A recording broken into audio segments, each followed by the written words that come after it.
Olá, bom dia. Então, oficialmente, começando a nossa aula a respeito, aula de geografia, do dia 1º de junho de 2020, a respeito dos aspectos humanos da China.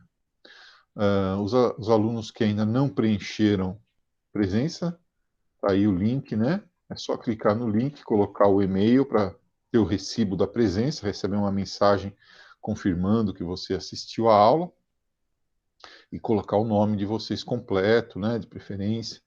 Não colocar apelidos, que senão fica mais difícil. Outra coisa, vamos lembrar que se você, né, se algum aluno aí, nós estamos com 16 presentes, né, então está faltando alguns alunos, estão faltando alguns alunos. Esses alunos podem pegar a aula gravada depois, no próprio plural, ou lá no YouTube, em São José, né, canal São José Cursos Preparatórios. Outra coisa, quem tiver dúvida, né, eu vou deixar exercícios para fazer hoje, daqui a pouco a gente vai falar quais. Quem tiver alguma dúvida, lembrar então de tirar dúvidas pelo e-mail, né, ou mandar também atividade que já fez, trabalhos que já foram feitos, mandar pelo e-mail marcio.primac@gmail.com. Tem muito trabalho ainda para entregar, poucos alunos entregaram seus trabalhos sobre religiões asiáticas e sobre um país asiático, lembra? Os alunos não mandaram, nem todos mandaram ainda, hein? Acho que uns 50% só da classe mandou esse trabalho para mim que eu pedi antes do recesso, lá no distante mês de abril. Bem, e também pelo WhatsApp para tirar dúvidas. Quem quiser no grupo lá pode entrar também, mas pode mandar diretamente pelo 964712214. Isso posto, podemos começar nossa aula. Olha lá. China, aspectos humanos. Então, nós já vimos os aspectos naturais da China, tá? Essa parte começa na página 269. 269.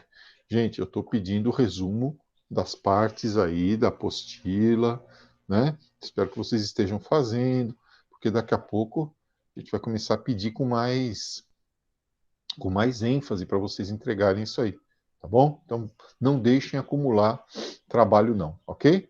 Bem, então página 269, caderno 2, módulo 9, parte 2 dos nossos estudos sobre a China, o dragão asiático, né? Aí hoje os aspectos humanos da China.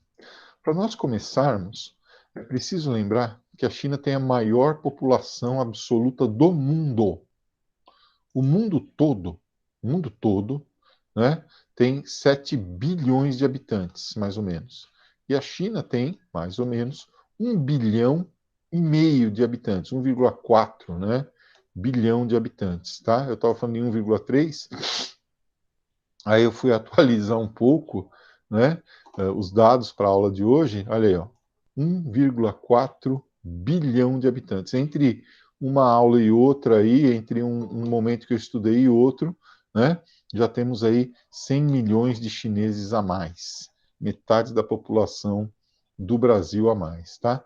Então é importante atentar para essa estatística, né?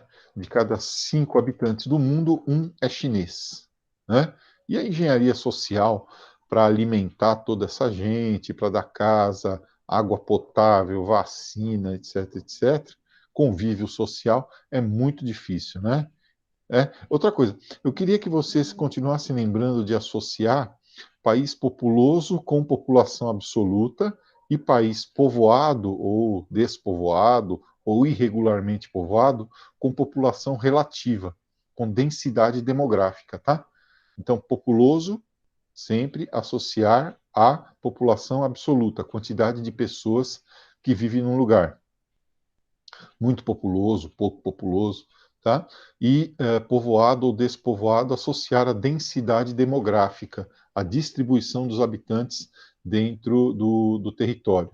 Procurem já ir lembrando disso, que isso aí ao longo do ensino médio e tal, vai ser também cobrado, né? Então, é importante lembrar. Bem, 1,4 bi de habitante, só que, ó, desse 1,4 bi, 91% são da mesma etnia, né? A etnia Han, que é a chamada China propriamente dita, né? Os chineses de filme, né, que nós conhecemos, certo? Então, 91% é da mesma etnia, os Han. Muito bem. Esse pessoal aqui, no entanto, não é, digamos assim, embora eles sejam muito numerosos, né, não são os únicos habitantes lá da China. Eles são os habitantes da chamada Grande Planície Chinesa, Manchúria, né, aquela porção ali mais ao leste da China. Ô, Ah, professor, oi. são quantas províncias? Hoje na China, entre províncias e regiões autônomas, nós temos 17. 17, tá? Lembrando que Hong Kong é uma região autônoma, né? Da mesma forma que Macau também é uma região autônoma. Quer dizer, elas têm um status diferente. Tudo bem? Tudo bem? Obrigado. Tá.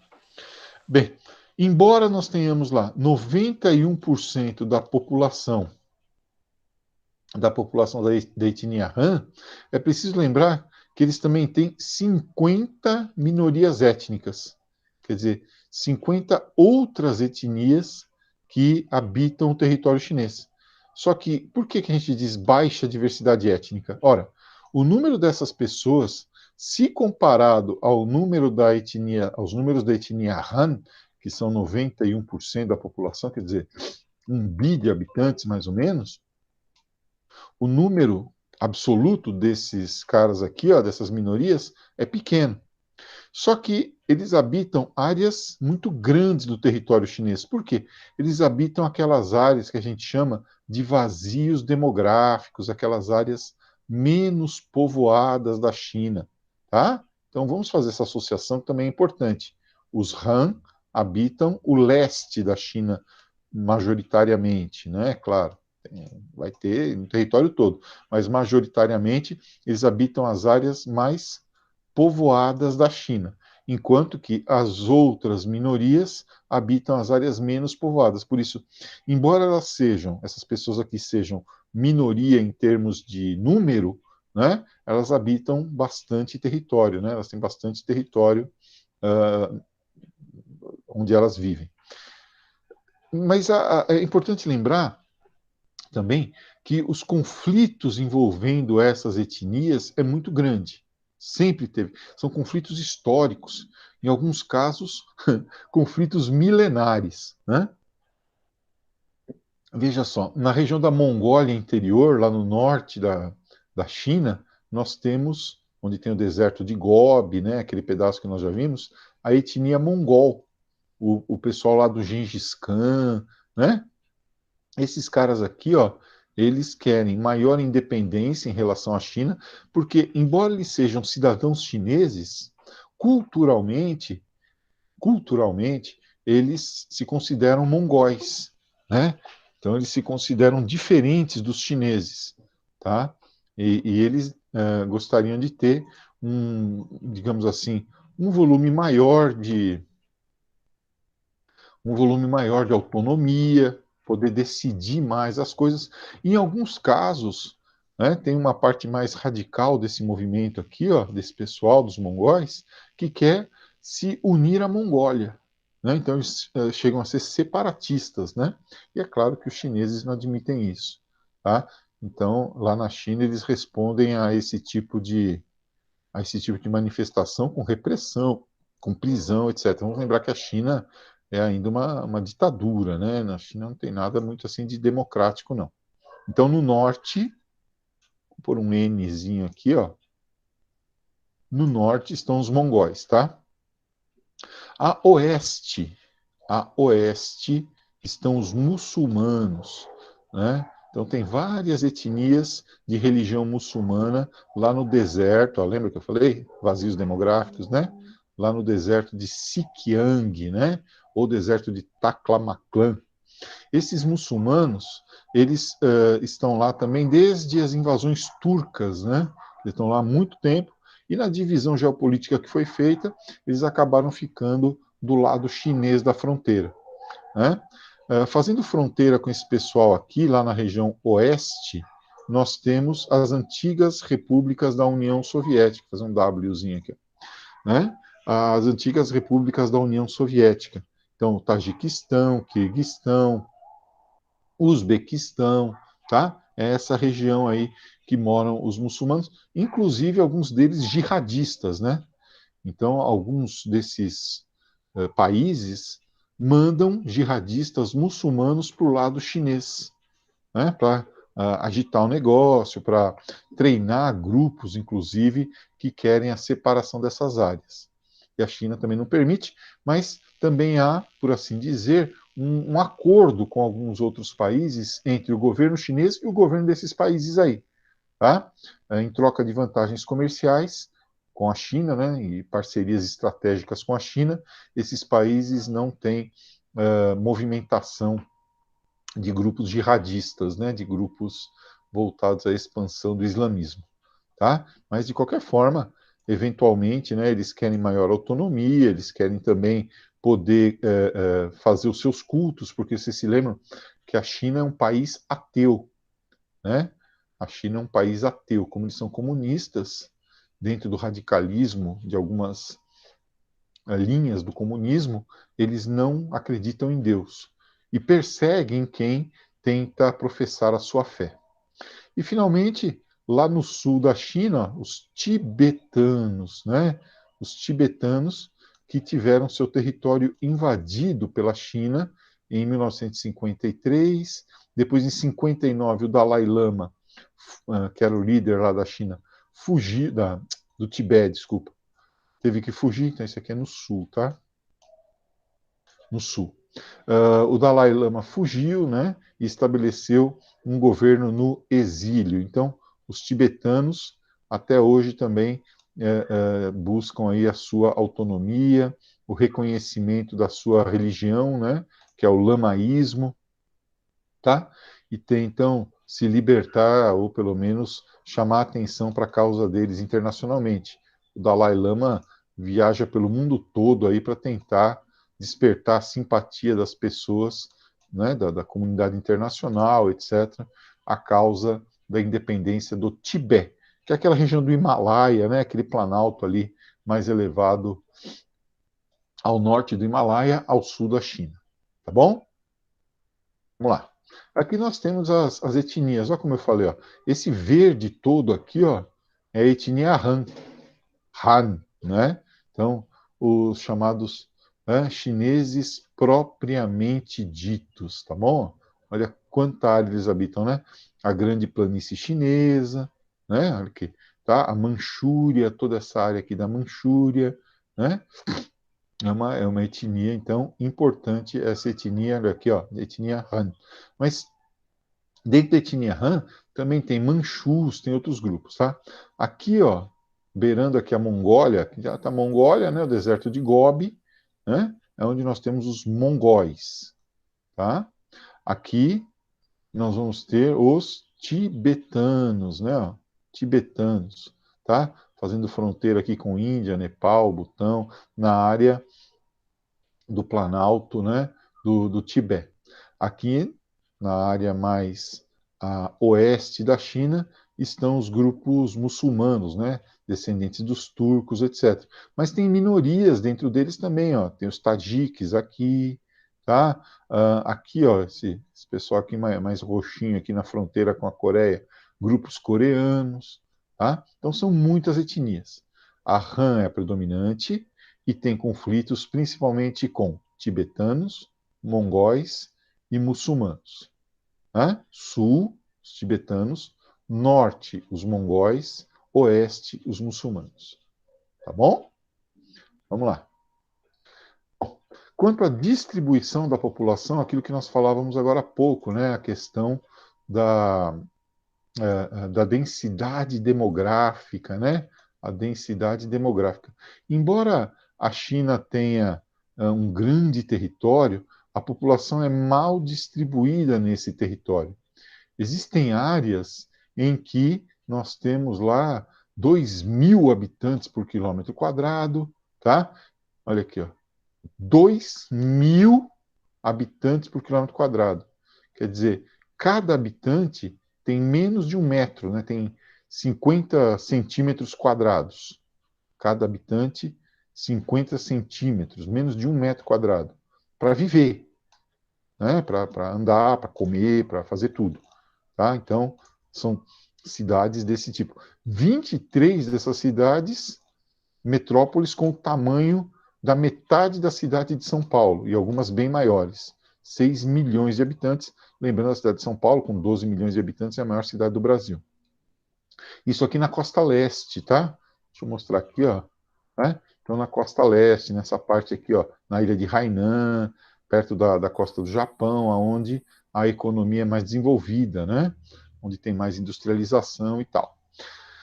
Bem, e os desertos, né, que eu acabei de falar, o deserto da Mongólia, eita, o deserto da Mongólia ou o deserto de Gobi, ao norte, o deserto de Xinjiang, a oeste, e as altas montanhas do Himalaia ao sul.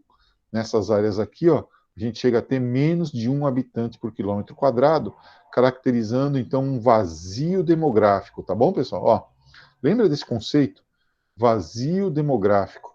Algumas áreas, em função do clima, em função do relevo, essas áreas formam vazios demográficos, áreas com menos de 1 habitante por quilômetro quadrado, né? Como a Amazônia brasileira, por exemplo, tá? E outras áreas formam formigueiros humanos, mais de 1.000 habitantes por quilômetro quadrado. A média é essa aqui, tá? Ó, uma média bonitinha, né? 145 habitantes por quilômetro quadrado. Então, 1 bilhão e 400 milhões dividido por 9 milhões de quilômetros dá mais ou menos isso, né? Mas é uma média que, digamos assim, acaba não se aplicando porque a população é mal distribuída. Tá bom? Lembrem, vazios demográficos. Desertos, Gobi, Xinjiang, e montanhas, Himalaia. Formigueiros humanos, áreas na costa leste, aonde já se admite a presença do capitalismo, né? Onde o progresso econômico é maior. Então, hoje, inclusive, a China está passando por um processo brutal de urbanização. Só para vocês terem uma ideia. Em 1980, só 18% da população chinesa vivia em cidades. 18%. Hoje, essa proporção é de 58%. Então, em poucos anos, a população urbana aí se multiplicou. Tá vendo? Olha aqui, ó. Então, essas áreas que estão mais em vermelhão aqui, ó, são as áreas mais densamente povoadas, né? A grande planície chinesa, ó, por conta da topografia, né? Então aqui é plano, ó. É fácil se estabelecer aqui, tá? Além disso, tem muitos rios, né? O Yangtze, o Huanghe, né? São rios importantes lá da China. E além disso, o progresso econômico, que nós ainda vamos estudar, das zonas econômicas especiais, né? Depois, conforme você vai para o interior, você vai tendo uma transição, né, de uma planície para um planalto, e para cá, ó, a transição da planície para o planalto e do planalto para a montanha. Então já vai subindo a altitude, diminuindo a temperatura, as pessoas preferem não viver nessas áreas. E aqui em cima, por conta do deserto de Gobi, um dos maiores desertos do mundo, e aqui também, né, o deserto de Xinjiang na porção oeste. Eu queria que vocês sempre se lembrassem, quando forem analisar a China, de fazer aquela divisão que a gente já falou aqui, ó. Dividir a China assim em 4 partes: planície chinesa, Manchúria. Dos dois lados aqui, ó, você tem a Mongólia, Himalaia, né, ou Tibete e Xinjiang, tá? Se você divide a China assim, você consegue entender melhor como são as coisas, ok? Repetir: planície chinesa, Manchúria, Gobi, Mongólia, né? Tibete e a região do deserto de Xinjiang. A maior parte da população chinesa, então, claramente concentrada aqui nessa porção ao leste. Vou repetir: planície, rios, então topografia plana, rios, né? Também a presença das grandes cidades que concentram as maiores oportunidades econômicas. À medida que eu vou para o interior, aqui no sul, ó, a altitude aumenta, né? Então fica mais alto e mais frio e com menos oxigênio. E aqui, nos desertos, né, de Gobi e Sikiang, nós temos o clima árido, né, que acaba dificultando a ocupação. Bom, quanto ao crescimento da população, porque isso aqui é importantíssimo. Os chineses, quando a população chinesa crescia demais, era um problema seríssimo, né, para o próprio governo chinês. Então, o que, que eles fizeram? A partir dos anos 70 até 2009, eles implementaram a política do filho único, lembra? Os casais eram incentivados a ter somente um filho. Se os casais decidissem ter 2 filhos, o primeiro filho perdia todos os benefícios. E se eles tivessem um terceiro filho, esse terceiro filho teria que resultar num imposto pago pela família para o governo. Então os casais procuravam ter um filho só. O que gerou aquelas distorções, né? O número de meninas diminuiu, porque os casais preferiam ter filhos meninos, né? Porque na China, uma sociedade patriarcal, a mulher tem menos valor do que o homem, né? Além disso, quando o casal envelhece, né? Quando os pais envelhecem, é o filho homem que toma conta dos pais. Vamos lembrar também lá na China, quando a mulher se casa, ela passa a pertencer à família do marido. Então, os casais preferiam ter filhos. O que, que eles faziam? O parto em casa, e quando nascia a menina, aconteciam acidentes, né? Ou abortos, quando se descobriu o sexo da criança. Resposta do governo: 1. Proibir partos em casa. 2. Proibir a divulgação do resultado da ultrassonografia. Tá? Professor, mas por que eles não queriam ter menina?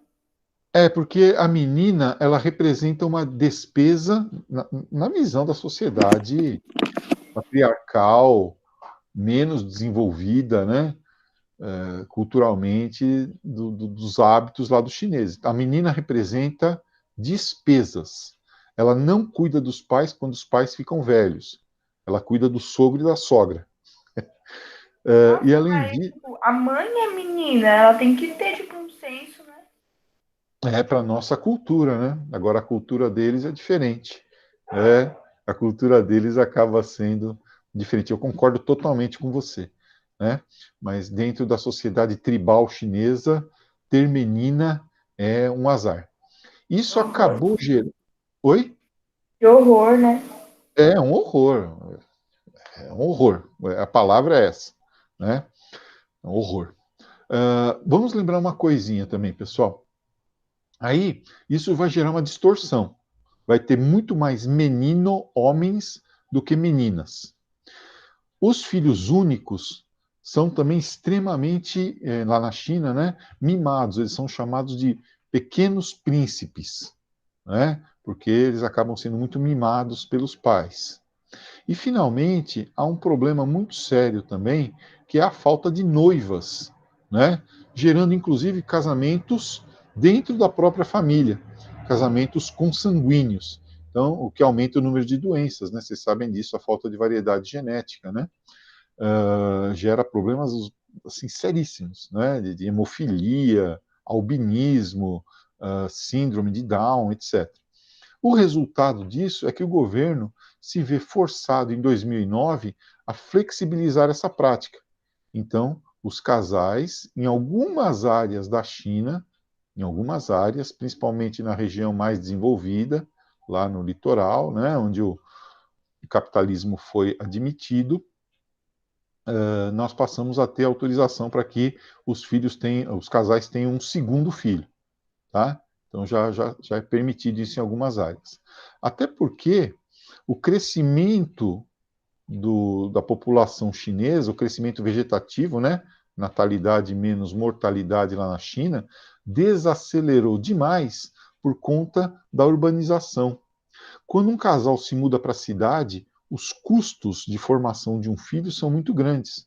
E a perspectiva do casal também muda, já não é mais tão voltada para a família, é mais individualista, fazendo com que esses casais também tenham menos filhos. Então não precisa nem ter muito política do filho único, né? Naturalmente, os casais vão tendo menos filhos. O que resulta nesse processo aqui, ó. Vamos ver aqui a tabelinha, gente, ó. Taxa de natalidade, né? A natalidade, se vocês perceberem, ao longo do tempo, ela vai diminuindo, né? A Revolução Chinesa foi em 49, né? Já em 52 aqui, 3,7. Aí, quando começa a política do filho único, 1,8, né?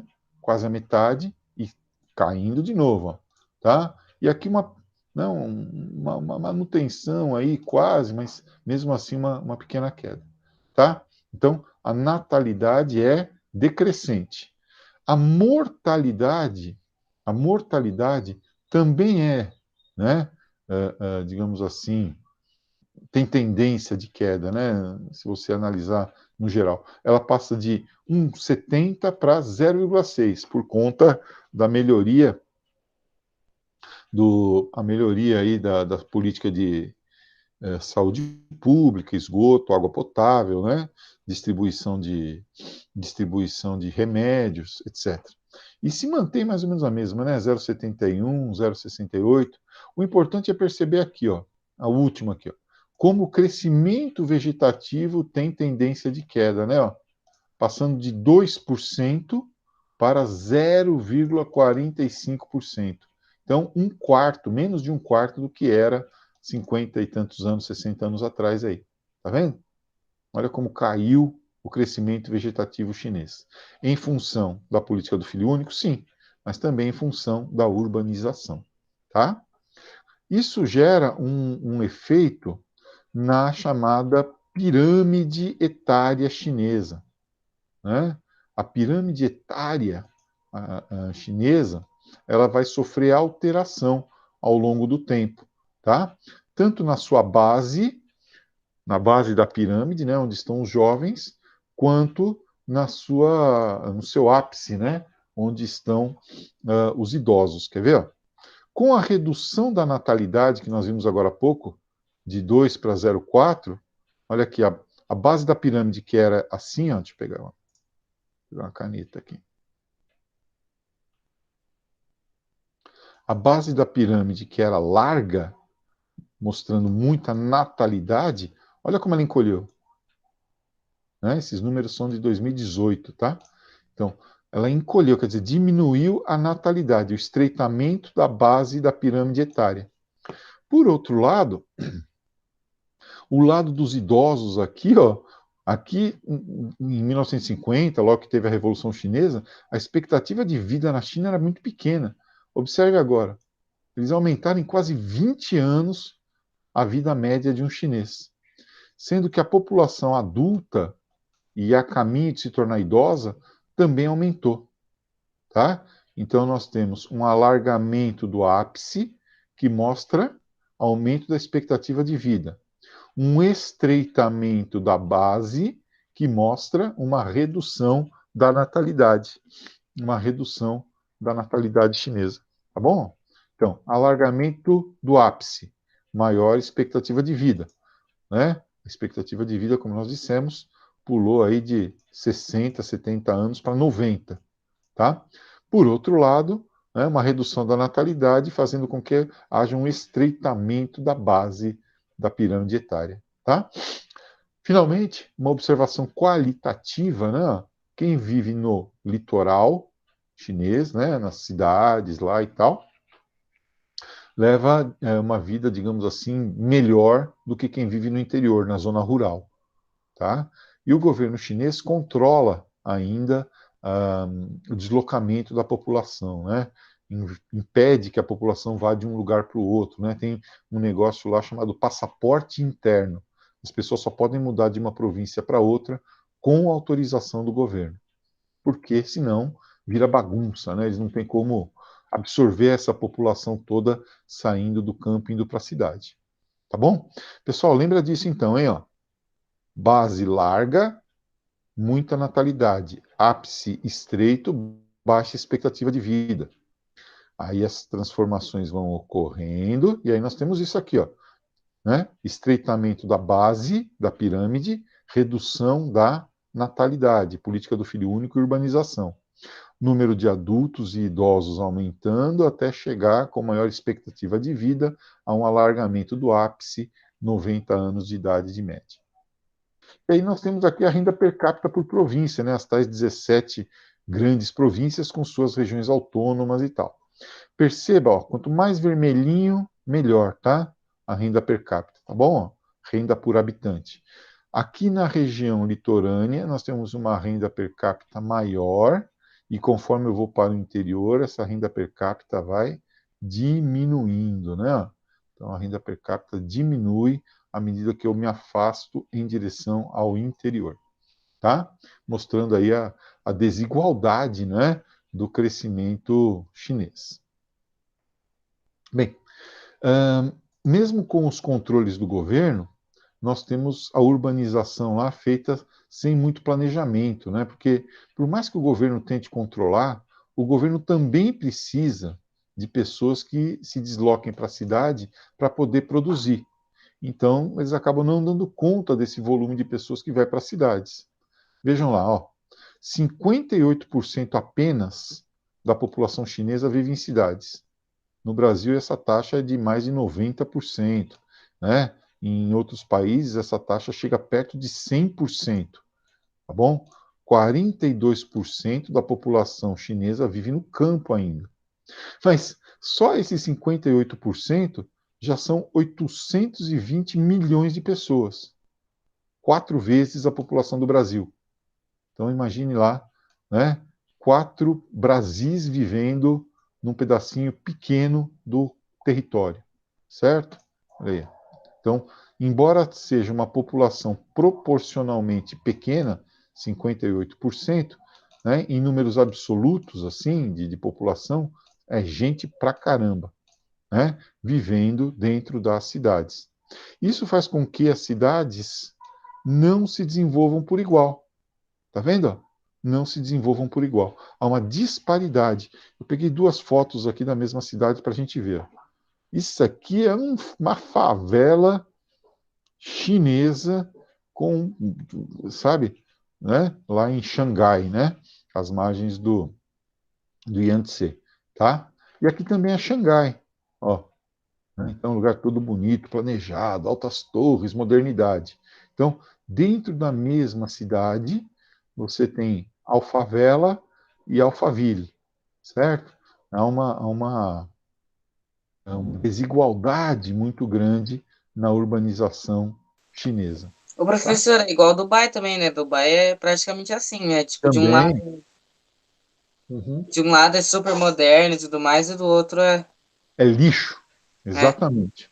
É isso que acontece. É resultante dessa urbanização mal planejada. Vamos lembrar que isso também no Brasil é assim. Né? Você tem aqueles prédios lindos, maravilhosos lá no Morumbi, colado com a favela de Paraisópolis, né? Então, isso é típico de país que está se urbanizando de uma forma não planejada. Tá? E é claro, aqui o acesso a todo o serviço público de saúde, água, etc., é deficiente. É que eles querem que a gente só veja isso, né? A imagem que a China quer projetar é essa, e não essa. Então, aqui é o mesmo rio, né? O mesmo rio lá em Xangai, só que com essas diferenças. Tá bom? Pessoal, para nós encerrarmos a aula, vou deixar encomendadas as atividades para amanhã, tá? Vamos lá. Então, para amanhã, atividade número 2 da página 214. Atividade 2 da página 214. Anota aí, hein? Para não dizer que não falei das flores. Depois, deixa eu passar para frente aqui. Depois, na página 282, nós temos. Eu acho que ali está errado aquela atividade 1 ali, hein? Bom, vocês procurem lá, atividade 2, tá? Depois, na página 282, o em casa, número 2. E, finalmente, aqui uma atualização sobre Hong Kong. E na página 284, o rumo ao ensino médio 2. Tá? Tudo que tiver 2 é para fazer para amanhã, para a gente corrigir durante a aula, comentar, etc. Tá bom? Dúvidas? Perguntas? Problemas? Não? Bom, então, namastê, até amanhã, fiquem com Deus. 11h50 amanhã, hein? Tchau. professor. Boa, Tchau, professor. tchau. Boas aulas aí para vocês. Tchau, tchau.